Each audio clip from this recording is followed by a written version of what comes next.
ఆనవాయితీ ఎక్కడి నుంచి వచ్చిందండి నాకు అర్థం కాదు. నిజంగా డబ్బులు ఉన్నా లేకున్నా ఒకటే తీరుగా ప్రతి ఒక్కరు 1 year కాగానే బర్త్డే చేయాలి. ఆడపిల్ల అయినా మగపిల్లడైనా బర్త్డే చేయాలి, ఫోటోషూట్లు చేయాలి, బంకెటాలు బుక్ చేయాలి, ఫంక్షన్ హాల్ బుక్ చేయాలి, బట్టలు కొనాలి. ఇదే ఆనవాయితీ.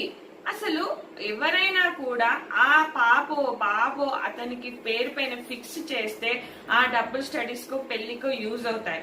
ఎందుకు ఏదో చిన్నగా సెలబ్రేట్ చేసుకో, ఉన్నా లేకున్నా ప్రతి ఒక్కరు ఇప్పుడు బంకెటాల్ ఫ్యాషన్ అయిపోయింది. అది దేనికైనా కూడా లక్షలు ఖర్చు పెట్టి ఆ బుక్ చేసేస్తున్నారు. ఆ ఫుడ్ కూడా ఒక్కోసారి సరిగా ఉంటది ఉండదు.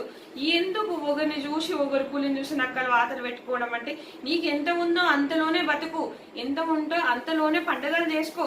ఒకరిని చూసి చేసుకోవాలని కాదు. ప్రెస్టీజ్కి అస్సలు వెళ్ళకు. ప్రెస్టీజ్కి పోయేవా ఉన్నది మొత్తం ముడుచుకుపోతుంది. తర్వాత ఒక్క పైసా ఉండదు. కష్టమో ఆపదో ఏదో వచ్చిందనుకో ఒక్క పైసా జేబులో ఉండదు. సో ఇది గుర్తు పెట్టుకొని